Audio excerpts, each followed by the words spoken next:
तो नमस्कार दोस्तों, स्वागत है आपका हमारे इस चैनल पे। तो आज की इस वीडियो में हम एसएससी सिजिल 2025 का जो कि प्रैक्टिस सेट के क्वेश्चन को देखेंगे, जो कि आपका आधारित रहेगा 24 सितंबर यानी आज के सभी शिफ्टों पे। तो चलिए वीडियो को शुरू करते हैं बिना किसी देरी के। पहले हम स्टूडेंट का रिव्यू देख लेते हैं कि आपका जो कि शिफ्ट 2 में कैसा जो कि स्टूडेंट का रिव्यू रहा। तो जो कि रीजनिंग की बात कर ले तो ईजी रहा था, आपका डुएबल था, जो कि करने लायक था। 10 मिनट में बात। Math question are also asks like ratio volume of cone volume of cylinder, जो कि आपका इस प्रकार से पूछ रहा था। वो मैथ्स भी जो कि आपका 20 to 23 जो कि करने लायक था, कैलकुलेटिव था थोड़ा बहुत। आपका कौन सा था? होलो हेक्सागोनल आउटर इनर रेडियस जो कि गिवन था। Find the area of cross section, जो कि आपको एरिया निकालना था। वहीं एक क्वेश्चन आपका इस प्रकार था, x% increase and x% decrease, result is 10% less than original value of x and the some simple profit loss question जो कि आपका पूछा गया था इस टाइप से। पार्टनरशिप से जो कि क्वेश्चन पूछा गया था। मेंसुरेशन से 2, कैलकुलेटिव जो कि आपका 4 से 5 क्वेश्चन था। ज्योमेट्री जो कि 4 क्वेश्चन आपसे पूछा गया था। सेक्टर से जो कि आपका क्वेश्चन भी बन रहा था। तो ये रहा जो कि आपका आज का रिव्यू रहा। बाकी चलिए जान लेते हैं जीएस के बारे में। तो जीएस जो कि आपका टफ़ आ रहा है, आपको जैसे कि पता होगा सभी शिफ्टों में जो कि अभी तक टफ़ ही आया है। 11 से 12 जो कि आपका करने लायक था। एक क्वेश्चन आपका जो कि sports term and statement base जो कि आपका बना था। तो स्टेटमेंट बेस जो कि बहुत से क्वेश्चन जो कि आप बन रहे हैं। तो चलिए अब क्वेश्चन को देख लेते हैं कि आपका कौन कौन सा क्वेश्चन जो कि बनेंगे। तो फर्स्ट आपका मेन क्वेश्चन था कि डूरंड कप 2024 किस फुटबॉल क्लब ने जीता है। तो आपका नॉर्थ ईस्ट यूनाइटेड एफसी जो कि आपका विनर रहा है। तो आपका राइट आंसर हो जाएगा। इससे रिलेटेड अगर पूछ ले कि डूरंड कप किस खेल से संबंधित है, तो फुटबॉल से संबंधित है। ये भी क्वेश्चन जो कि आपका बनता है। नेक्स्ट क्वेश्चन पूछ ले कि डूरंड कप एशिया कप सबसे पुराना फुटबॉल टूर्नामेंट पहली बार किस वर्ष जो कि आयोजित हुआ था। तो 1888 में जो कि आयोजित हुआ था। तो राइट आंसर हो जाएगा। नेक्स्ट आपसे पूछा गया था कि डूरंड कप का नाम ब्रिटिश अधिकारी के नाम पर रखा गया है। तो मॉर्टिमर डूरंड के नाम पर जो कि आपका रखा गया है। तो राइट आंसर हो जाएगा। चलिए नेक्स्ट क्वेश्चन की ओर बढ़ते हैं। नेक्स्ट एक आपका मेन क्वेश्चन पूछा जा सकता है कि कोणार्क सूर्य मंदिर का रथ जो कि कितने घोड़ों द्वारा जो कि खींचा हुआ दर्शाया गया है। तो आपका ऑप्शन में 4, 6, 7, 8 दिया जाए तो आपका 7 जो कि आपका राइट आंसर हो जाएगा। 7 घोड़े द्वारा जो कि आपका दर्शाया गया है। तो राइट आंसर हो जाएगा। इससे रिलेटेड अगर पूछ दे कि कोणार्क सूर्य मंदिर किस राज्य में स्थित है, तो आपका ओडिशा में जो कि स्थित है। तो राइट आंसर आपका ओडिशा हो जाएगा। या इससे अतिरिक्त आपसे पूछ ले कि कोणार्क सूर्य मंदिर का निर्माण किस शासक ने करवाया है। तो आपका नरसिंहदेव प्रथम ने जो कि आपका करवाया है। तो राइट आंसर आपका हो जाएगा। नेक्स्ट आपसे पूछ ले कि कोणार्क सूर्य मंदिर किस वर्ष यूनेस्को विश्व धरोहर स्थल यानी वर्ल्ड हेरिटेज साइट में जो कि शामिल किया गया था। तो 1984 जो कि आपका राइट आंसर हो जाएगा। Option number B. चलिए इससे अतिरिक्त या पूछ ले कि कोणार्क सूर्य मंदिर की स्थापत्य कला किस शैली से जो कि संबंधित है। तो ओडिशा शैली से जो कि संबंधित है। तो आपका राइट आंसर हो जाएगा। नेक्स्ट एक क्वेश्चन जो कि आपका स्टेटमेंट बेस पूछा जा सकता है, जो कि आपका इस प्रकार रह सकता है कि निम्नलिखित कथनों पर विचार करें जो कि खेलो इंडिया यूथ गेम्स से जो कि संबंधित है। खेलो इंडिया यूथ गेम्स पहला स्टेटमेंट है आपका कि में प्रतियोगिता अंडर 17 और अंडर 21 श्रेणियों में जो कि होती है। दूसरा है आपका 2024 में महाराष्ट्र ने सबसे अधिक पदक जीतकर प्रथम स्थान हासिल किया। तीसरा आपका खेलो इंडिया यूथ गेम्स की पहली संस्करण 2018 में नई दिल्ली में आयोजित हुई थी। चौथा है आपका इस आयोजन में 933 पदक और 26 खेल जो कि शामिल है। तो आपसे पूछा जा सकता है कि किस कथन यानी कौन सा कथन जो कि आपका चारों में से सही है या गलत है। तो कुछ भी पूछा जा सकता है। तो चारों कथन को आप लोग एक बार देख लीजिए अच्छे से। मैंने चारों कथन जो कि आपका सही रखे हैं, क्योंकि गलत रखने से क्या होता है कि आपको वो सेंटेंस पढ़ लीजिएगा फिर वही याद रह पाएगा, गलत ही जो कि स्टेटमेंट में आपको पता नहीं चल पाएगा। इसलिए हमने चारों कथन जो कि आपका सही है। तो सभी सही आपका जो कि राइट आंसर हो जाएगा। नेक्स्ट आपसे पूछा जा सकता है निम्नलिखित कथनों पर जो कि विचार करें। तो इस प्रकार से आपका दे सकता है कि खेलो इंडिया यूथ गेम्स का पहला आयोजन वर्ष 2018 में नई दिल्ली में जो कि हुआ था। दूसरा कथन दे सकता है इसमें प्रतियोगिता अंडर 17 और अंडर 21 श्रेणियों में जो कि होती है। तीसरा है आपका कि खेलो इंडिया यूथ गेम्स का आयोजन प्रतिवर्ष भारतीय ओलंपिक संघ द्वारा जो कि किया जाता है।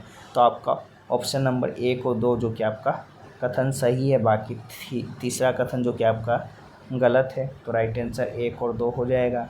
चलिए नेक्स्ट क्वेश्चन की ओर बढ़ते हैं। नेक्स्ट एक आपसे पूछा जा सकता है इस प्रकार की दे देगा स्टेटमेंट आपका कि 2024 खेलो इंडिया यूथ गेम्स का आयोजन तमिलनाडु में हुआ। दूसरा स्टेटमेंट दे देगा महाराष्ट्र ने सर्वाधिक पदक जीतकर पहला स्थान प्राप्त किया।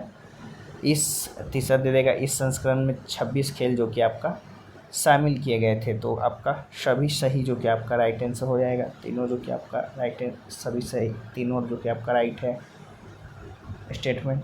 नेक्स्ट क्वेश्चन आपसे पूछ ले कि पहला स्टेटमेंट दे दे कि 2024 संस्करण में कुल 933 पदक दिए गए थे। दूसरा दे दे 2023 खेलो इंडिया यूथ गेम्स का आयोजन जो कि मध्य प्रदेश में हुआ था। तीसरा दे दे खेलो इंडिया यूथ गेम्स जो कि शुरुआत प्रधानमंत्री नरेंद्र मोदी की पहल से हुई है। तो आपका कौन सा कथन जो कि आपका सही है तीनों में से? तो आपका ऑप्शन कथन 1 और 2 जो कि बिल्कुल सही है, तीसरा जो कि आपका बिल्कुल गलत है। चलिए नेक्स्ट क्वेश्चन की ओर बढ़ते हैं। नेक्स्ट आपका है कि निम्नलिखित कथनों पर विचार कीजिए। पहला कथन है खेलो इंडिया यूथ गेम्स का शुभारंभ 2018 में किया गया था। दूसरा है आपका कि इस आयोजन का उद्देश्य ग्रामीण व स्कूल स्तर से प्रतिभाओं को खोजकर खेलों को प्रोत्साहित करना है। तीसरा है आपका खेलो इंडिया यूथ गेम्स का संचालन युवा मामले में एवं खेल मंत्रालय द्वारा जो कि किया जाता है। तो आपका तीनों ऑप्शन जो कि आपका तीनों स्टेटमेंट या कथन जो कि आपका बिल्कुल सही है। तो सभी सही जो कि हो जाएगा। नेक्स्ट आपका दे दे कि खेलो इंडिया यूथ गेम्स में टीम इवेंट्स व व्यक्तिगत इवेंट्स दोनों कराए जाते हैं। दूसरा दे दे खेलो इंडिया यूथ गेम्स की मेजबानी हर बार एक ही राज्य करता है। तीसरा आपका 2022 संस्करण हरियाणा में आयोजित हुआ था। तो आपका कथन 1 और 3 जो कि आपका बिल्कुल सही है और 2 जो कि आपका बिल्कुल गलत है, जो कि हर बार एक ही राज्य जो कि आपका नहीं करता है इसका आयोजन। चलिए तो ये रहा जो कि स्टेटमेंट बेस आपका कुछ क्वेश्चन रहा। तो आप लोग कमेंट सेक्शन में बताइएगा अगर ऐसा क्वेश्चन जो कि करवाना चाहते हैं तो हम लेकर वीडियो जो कि आपको प्रोवाइड करवा देंगे। बाकी चलिए नेक्स्ट क्वेश्चन की ओर बढ़ते हैं। नेक्स्ट है आपका कि मेन क्वेश्चन है कि आपका एक अशोक के अभिलेख जो कि मुक्तक किस भाषा में लिखे गए हैं। तो आपका प्राकृत भाषा में जो कि लिखा गया है। तो आपका राइट आंसर हो जाएगा। वहीं बात कर ली इससे रिलेटेड आपका कौन कौन से क्वेश्चन बन सकते हैं। दूसरा बन सकता है कि अशोक के शिलालेखों को लिखने के लिए मुक्तक किस लिपि का प्रयोग किया गया है। तो ब्राह्मी लिपि का जो कि प्रयोग किया गया है। तो राइट आंसर आपका हो जाएगा। नेक्स्ट है कि अशोक के उत्तर पश्चिमी क्षेत्रों यानी अफगानिस्तान में अभिलेख किस लिपि में जो कि पाए गए हैं। तो खरोष्टी लिपि में जो कि पाया गया है। तो राइट आंसर आपका खरोष्टी हो जाएगा। नेक्स्ट है कि अशोक के शिलालेख में किस भाषा का प्रयोग स्थानीय लोगों स्थानीय लोग तक संदेश पहुंचाने के लिए जो कि किया गया है। तो प्राकृत जो कि आपका राइट आंसर हो जाएगा। प्राकृत भाषा का जो कि प्रयोग किया गया है। तो आपका राइट आंसर हो जाएगा। तो ये रहा जो कि आपका आज का क्वेश्चन रहा। बाकी देख लीजिए क्वेश्चन आपका ये जो PDF है आपको टेलीग्राम चैनल पे मिल जाएगा देखने को। हर शिफ्ट का हर दिन का जो कि आपको टेलीग्राम चैनल पे भेज दिया गया है। जब से जो कि आपका एग्ज़ाम शुरू हुआ है जब से प्रैक्टिस है जो कि कराया गया है। तो देख लीजिएगा जो कि आपका उसी पैटर्न पे जो कि कराया गया है जिस पैटर्न पे जो कि आपका SSC क्वेश्चन सेट कर रहा है। तो देखिए अब बात कर लेते हैं साइंस का जो कि एक भी क्वेश्चन नहीं पूछा गया था। इंग्लिश का बात कर ले तो 19 से 20 जो कि करने लायक था। क्लोज टेस्ट जो कि आपका 0 डूएबल था यानी नहीं करने लायक था, जो कि बहुत हार्ड दिया गया था। नो PYQ वोकेबुलरी यानी PYQ जो कि आपका नहीं पूछा गया था वोकेब में। वहीं नेक्स्ट एक क्वेश्चन जो कि इंग्लिश का आपका आया था कि what does the idiom the writing on the wall mean. तो क्लियर वार्निंग और साइन ऑफ डेंजर जो कि आपका राइट आंसर हो जाएगा। इडियम का मतलब जो कि आपका होता है।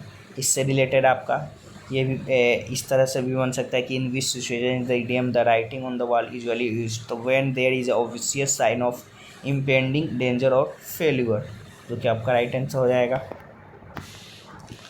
नेक्स्ट आपका इस तरह से भी बन सकता है choose the correct synonym of the writing on the wall. Forest doing जो कि आपका राइट आंसर हो जाएगा ऑप्शन नंबर ए। नरेशन की बात कर ले तो ईजी था आपका एक्टिव पैसिव वॉइस जो कि ईजी था। साइनोनिम्स भी ईजी था बट ट्रिकी ऑप्शन था। और एक था आपका अ पर्सन और organization that is unable to pay their debts. तो आपका बैंकरप्ट, जो कि आपका राइट आंसर हो जाएगा इसका भी। तो ऐसा भी क्वेश्चन जो कि आपका पूछा गया था। ओवरऑल की बात कर ले तो जो कि मॉडरेट आपका जो कि पेपर आया था। तो ये रहा जो कि आज का आपका रिव्यू रहा कुछ, और बाकी क्वेश्चन रहे प्रैक्टिस सेट के तो देख लीजिएगा। इसको आप लोग PDF लेकर भी रिवाइज कर सकते हैं। तो चलिए फिर मिलते हैं नेक्स्ट किसी और वीडियो में, तब तक के लिए जय हिंद, जय भारत।